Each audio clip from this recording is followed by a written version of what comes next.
जय सद्गुरुदेव।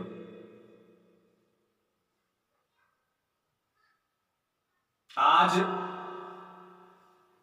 2021 वर्ष का जनवरी माह और 21 तारीख के लिए जो वीडियो आपके सामने प्रस्तुत है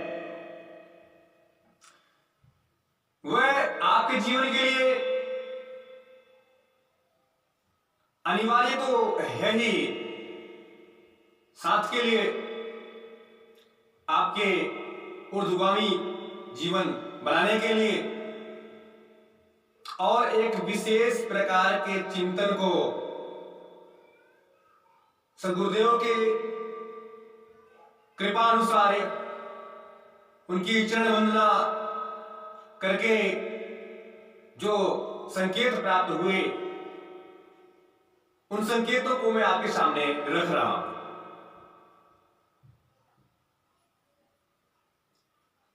सद्गुरुदेव पूरे संसार में, पूरे ब्रह्मांड में व्याप्त है। गुरु शब्द जो है वह अनन्यतम है,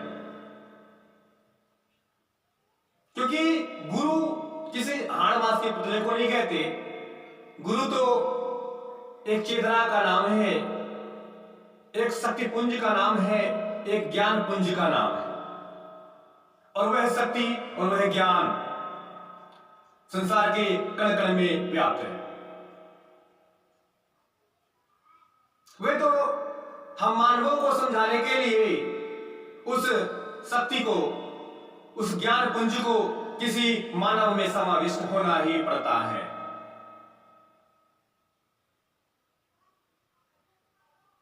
और वह मानव विशेष मानव बन करके लाखों करोड़ों लोगों को, अरबों खरबों लोगों को एक विशेष चेतना दिलाता है और वह चेतना निरंतर चलती रहती है।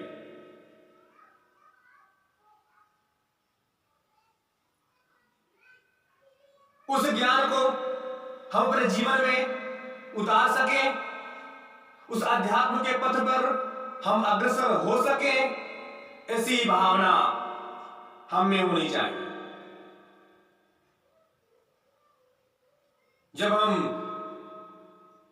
झुकते हैं, श्री चरणों में अपने आप को समर्पित करते हैं, अपनी भावनाओं को व्यक्त करते हुए उनके ज्ञान को, उस अध्यात्म की चेतना को अपने हृदय में उतारते हैं और उनके बताए हुए रास्ते पर चलते हैं, तो हम अपने जीवन को सफल बना लेते हैं।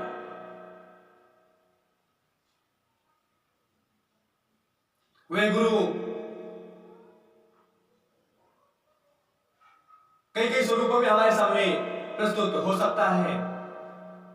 जब हम उस गुरु तत्व से जुड़ जाते हैं, जब हम अपने आप में शिष्यता धारण कर लेते हैं, तो फिर वह किसी मोबाइल के माध्यम से, टेलीविजन के माध्यम से, किसी क्रिया के माध्यम से हमको वह ज्ञान दे के चला ही जाता है।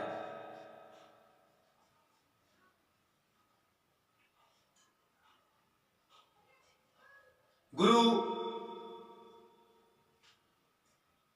ज्ञान का स्वरूप है।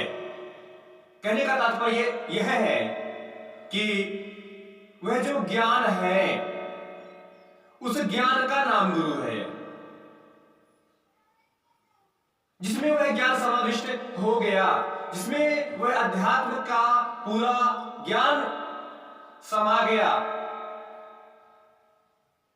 जिसमें इस संसार को चलाने वाली शक्ति का ज्ञान समाविष्ट हो गया, वह गुरु हो गया।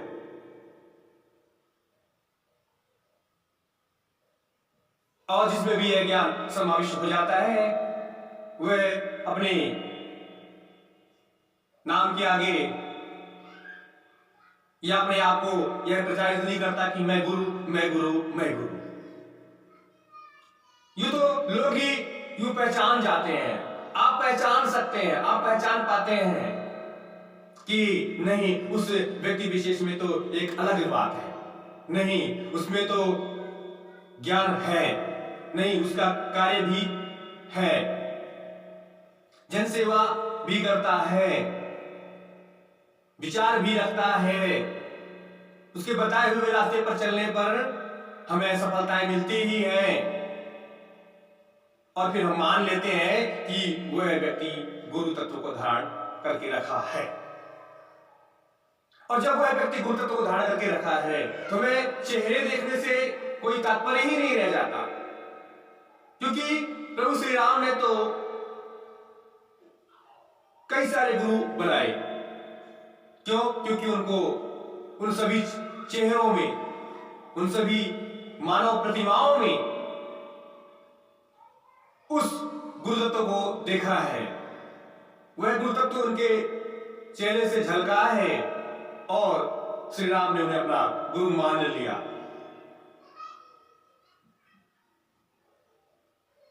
यहां पर कोई पाप नहीं लगता कि हम एक से अधिक गुरु बना लें तो पाप है, तो गुरु नाराज हो जाएगा, तो क्रुद्ध हो जाएंगे। लोग क्रुद्ध हो जाते हैं तो संसार का कोई भी देवी और देवता हमें बचा नहीं सकता। तो यह बात सत्य है, किंतु जो गुरु होगा वह क्रुद्ध नहीं हो सकता। और यदि क्रुद्ध हो रहा है तो उसमें गुरुत्व भाव नहीं है, उसमें तो एक ढोंग है, उसमें तो एक पाखंड है, उसमें तो एक छल है, उसमें तो एक धूर्तता है, और वह अपने जीवन को नष्ट तो करेगा ही, पर जैसे अपने शिष्यों को भी गलत रास्ते पर बिठा करके अपने शिष्यों को भी नष्ट कर देगा।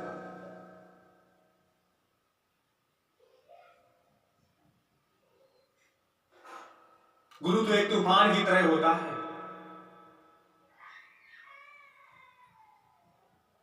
जो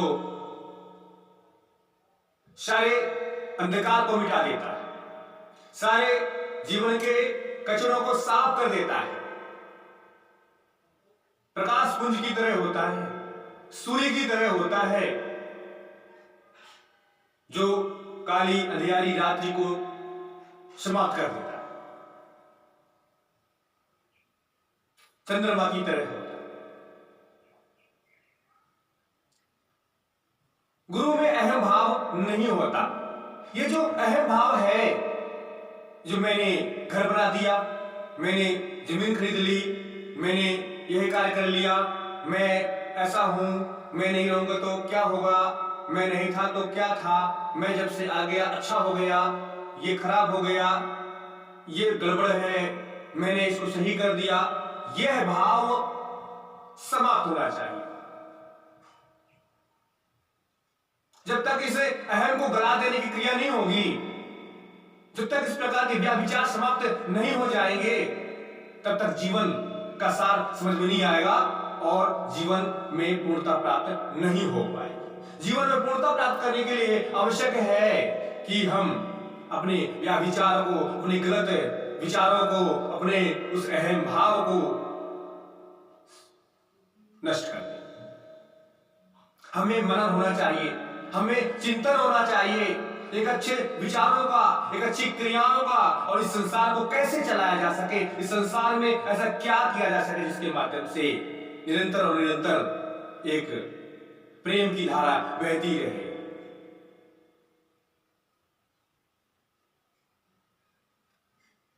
प्रत्येक व्यक्ति स्वतंत्र होता है, किंतु इस समाज ने सबको बांध दिया, और व्यक्ति सामाजिक प्राणी है। जो समाज में नहीं रहता उसे या तो देवता की उपाधि मिलती है या तो पशु की उपाधि मिलती है। देवता की उपाधि मिलती है यदि वह अच्छा कार्य करे, यदि वह सभी के सम्मान को देखते हुए, सभी को सकारात्मक भाव से देखते हुए,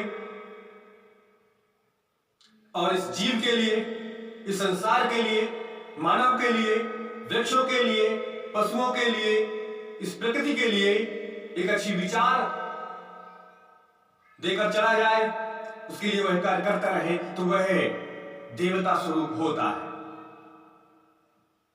क्योंकि उसने अपने ज्ञान के माध्यम से इस संसार के लिए कुछ प्रदान किया है। अब जो व्यक्ति पशुत्व जीवन जीते हुए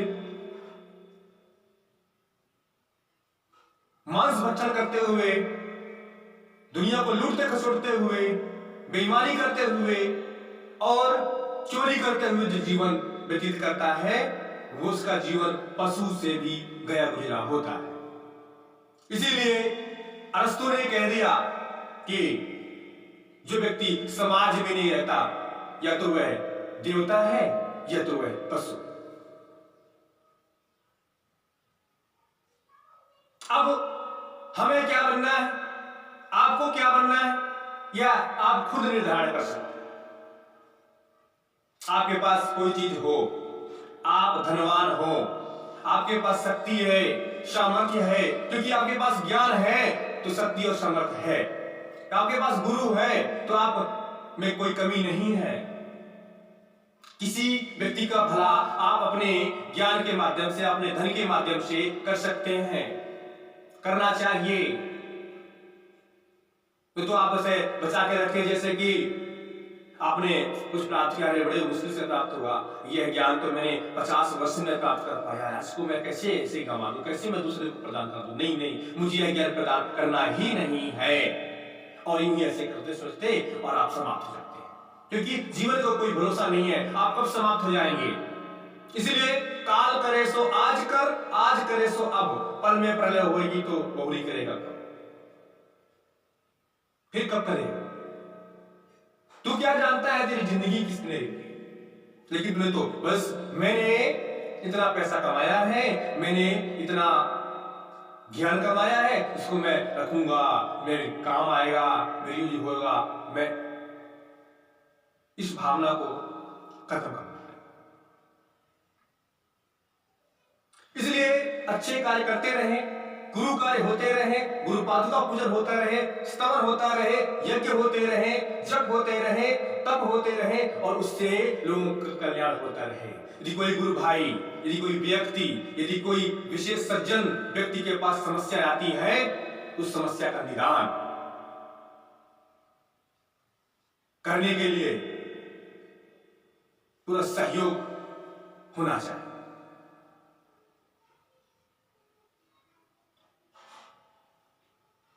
और इतने ज्ञानवान, चेतनावान गुरु से जुड़कर के भी यदि हम अपने जीवन में दुख और परेशानियों में चल रहे हैं, परेशानियों को झेल रहे हैं, लक्ष्मी हमारे घर आ नहीं रही है, तो फिर हम में कमी है, उस कमी को दूर करना,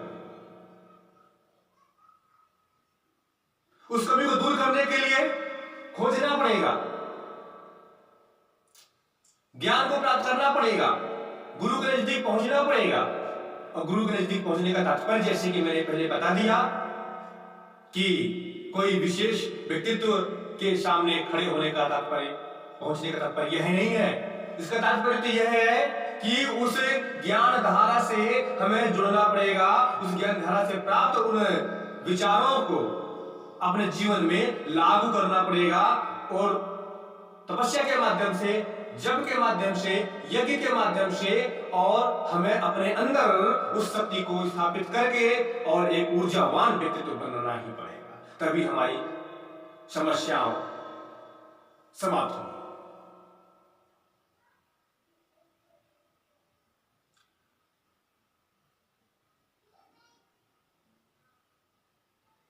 आप अपने बच्चे को विद्यालय में प्रवेश कराते हैं, क्या समझकर, क्या सोचते हैं, क्यों आप अपने बच्चे को शिक्षा दिलाने के लिए एग्री होते हैं, क्यों आप अपने बच्चे को विद्यालय में प्रवेश दिलाते हैं? क्या आपका इसका उत्तर होगा? आपका उत्तर तो यही होगा ना कि हम अपने बच्चों को इसलिए शिक्षा दिला रहे हैं कि वो ज्ञानवान बन सके, समाज में धनवान बन सके, ऐश्वर्यवान बन सके, और समाज में सिरमौर बन सके, कोई अच्छी नौकरी चाकरी कर सके, धन कमा सके, जीवन चला सके और सम्मान प्राप्त कर सके। यही तो गुरु भी चाहते हैं कि जब हम गुरु से दीक्षा लेते हैं तो गुरु भी यही भावना करता है कि यह मेरा शिष्य है, उन्होंने अपनाया है। शिष्य तो पुत्र से बढ़कर के भी होता है। और शंकराचार्य ने एक बात कह दी किसी से घटिया शब्द है, ओछा शब्द है, तुच्छ शब्द है और उसका गलत धारणा बना दी गई। ये गलत धारणा जो है, इस गलत धारणा को समाप्त करना पड़ेगा। शिष्य गलत नहीं है। यह तो शंकराचार्य को क्रोध आया, उन्होंने ऐसी बात कह दी और किसी ने लिख कर उसके आगे जोड़ दी। यदि शिष्य ऊंचा शब्द होता है तो फिर क्यों शिष्य तो धारण कराया जाता है? शिष्य तो धारण तो बहुत ही पवित्र सत्य है। शिष्य बनना तो अपने जीवन का एक बहुत ही परम सत्य है। एक क्योंकि कोई भी व्यक्ति बिना शिष्य बने गुरु बने ही नहीं सकता, और जिस व्यक्ति ने शिष्य तो धारण किया ही नहीं और गुरुत्व प्राप्त करने का की लालसा रखता है, तो वह तो ऐसा हो ही नहीं सकता, असंभव है। बिना शिष्यता धारण किए हुए गुरु बना ही नहीं जा सकता, क्योंकि शिष्य एक दूध की तरह है, गुरु घी की तरह है। क्योंकि गुरु तत्व तो शिष्य तत्व से ही निकला हुआ एक तत्व है। दूध नहीं होगा तो घी कैसे बनेगा? घी तभी बन सकता है जब दूध होगा, और शिष्य दूध है। तो दूध क्या गलत है? दूध क्या खराब है? क्या घटिया है? क्या ओछा है? जिसने ऐसा विचार कर लिया वह तो यूं ही अपने जीवन को नरकगामी बना दिया, अपने जीवन को समाप्त कर दिया। आपको चिंतन करना पड़ेगा, विचार करना पड़ेगा, आपको मनन करना पड़ेगा, बार बार सोचना पड़ेगा, यदि आपको आपके अपने जीवन में, इसी जीवन में आपको पूर्णता प्राप्त करनी है तो। और आपको इसी जीवन में पूर्णता प्राप्त करनी है, करनी ही है। अपने जीवन में भौतिक सुखों को प्राप्त कर सके और आध्यात्मिक आनंद को भी प्राप्त कर सके, ऐसी स्थिति जब प्राप्त होती है तो पूर्णता प्राप्त होती है। पूर्णता प्राप्त हो सके ऐसी ही आकांक्षा के साथ मैं अपने विचार लेकर के आता हूं।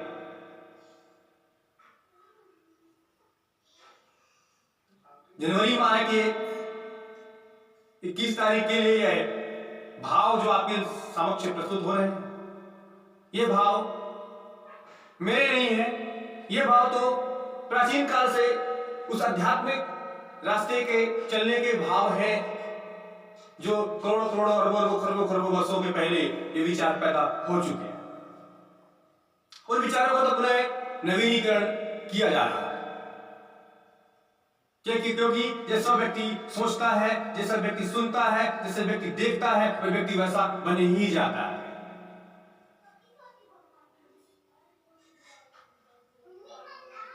और इस प्रकार से यदि हमने दीक्षा प्राप्त की है, ज्ञान धारण किया है, ज्ञान को रखा है, ज्ञान को बचाया है, उस ज्ञान का उपयोग हम अपने समाज में कर सकें, हम अपने समाज में सिरमौर बन सकें, ऐसी भावना होनी चाहिए। ऐसी भावना के साथ हम जीवन जीते रहें, सत्कर्म करते रहें और ऊर्ध्वगामी जीवन प्राप्त करें। वे ध्यान होना चाहिए, हमारे अंदर पावर कैसे आएगा, शक्ति कैसे समाविष्ट होगी, कैसे समाहित होगी। जब हमारे अंदर वह ज्ञान होगा तो उस यज्ञ का महत्व समझ पाएंगे। जब हमारे अंदर वह ज्ञान होगा, गुरुत्व भाव होगा, शिष्यत्व भाव होगा, तो फिर हम उस जप के महत्व को समझ सकेंगे। तब फिर हम उस शक्ति को अपने अंदर समाहित कर सकेंगे, और शक्ति को समाहित करने के पश्चात हम वह सारे कार्य हमारे वह जो रुके हुए थे वह भी संपन्न हो जाते हैं। एक जादू सा होने लगता है, एक चमत्कार सा होने लग जाता है।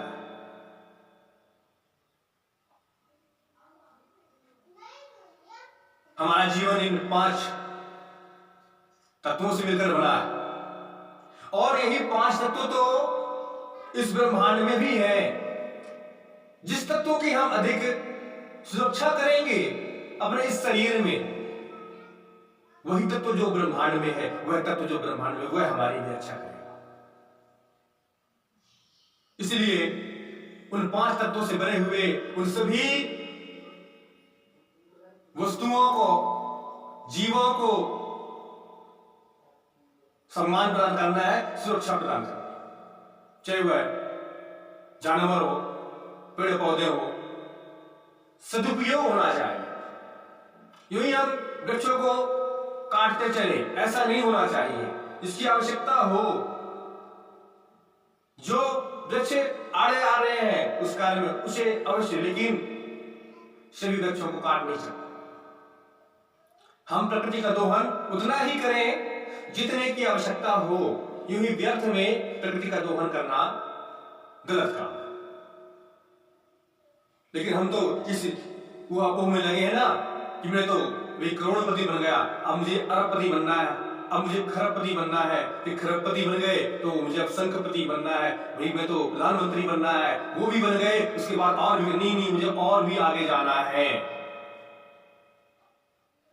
और यूं ही आपकी आवश्यकताएं पूर्ति होते जाती है और आपकी इच्छाएं बढ़ती जाती हैं, बढ़ती जाती हैं और बढ़ती ही जाती है। क्योंकि खाने के लिए वही 2 रोटियां रखी है। लेकिन नहीं, यह जो लालच है, यह जो ईर्ष्या है, यह जो भाव है, किस लिए? और इस कार्य को करने के लिए कई सारी चीजें, गलतियां करते हैं, जीवन को नष्ट कर देते हैं। आप नित्य जितना भी आपने अपने जीवन में कार्य किया है, चाहे अच्छा कार्य हो चाहे बुरा कार्य हो, जब आप मरते हैं उसके 3 घंटे पहले आपको वह सारा चलचित्र की भांति दिखाई देने लग जाता है। और वहीं पर खुद आप आकलन कर लेते हैं और करना ही पड़ता है कि मैंने इतने सारे गलत कार्य कर लिए, ये तो मेरे जीवन में बर्बाद कर दिया। लेकिन आप किसी से बोल नहीं पाते हैं, पर आप तड़पाते हैं कि अरे क्या कर दिया, अब मैं कैसे बताऊं अपने बालकों को, मैं कैसे बताऊं समाज को कि आप ऐसा मत करना। लेकिन आप बोल नहीं सकते। इसीलिए प्रतिदिवस जो आप कार्य करें, अच्छे और बुरे कार्यों का आकलन यदि प्रतिदिवस प्रति रात्रि में कर लेते हैं और बुरे किए हुए कार्यों का पश्चाताप कर लेते हैं और दूसरे दिन उसे सुधारने का कार्य जो करते हैं वह पश्चाताप होता है, तो फिर आपको मोक्ष प्राप्त हो सकता है।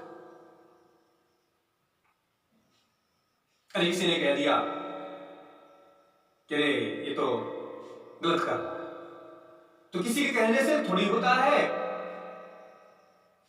क्या गलत कर रहा है। बोले नहीं, वो तो खुद ही गुरु बन गया। अरे गुरु बन गया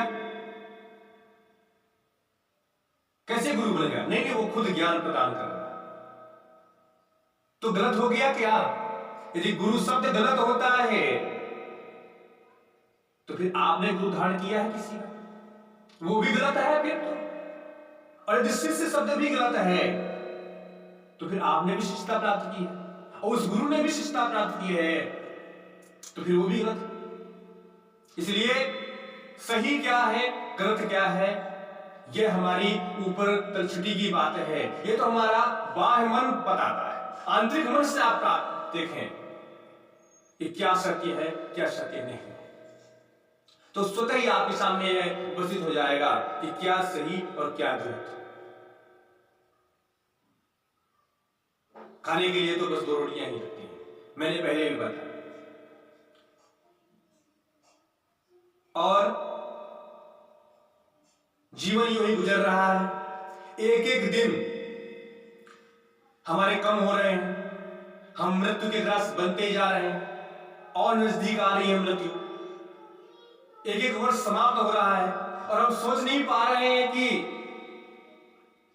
हम अपने जीवन को पूर्णता कैसे करेंगे। बस एक ही विचार, हो जाएगा, बस किसी दिन तो हो ही जाए। एक ऐसा अंधविश्वास भी नहीं चाहिए, एक विश्वास चाहिए।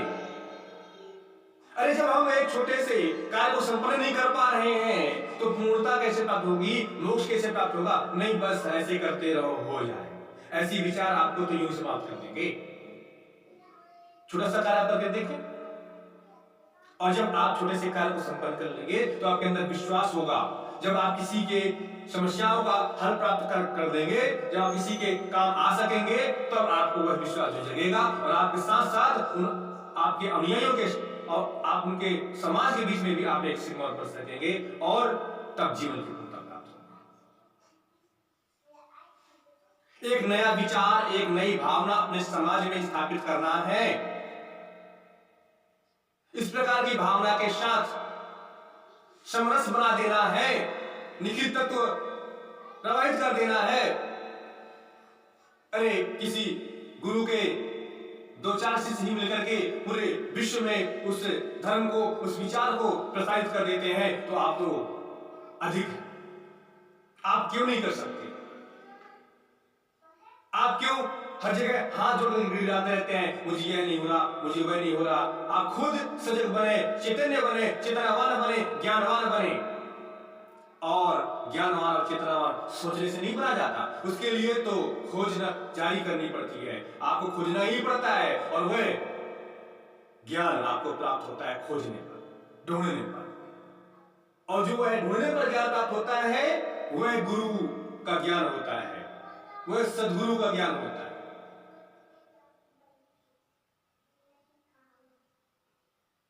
उसे हम प्राप्त करें ऐसी भावना के साथ।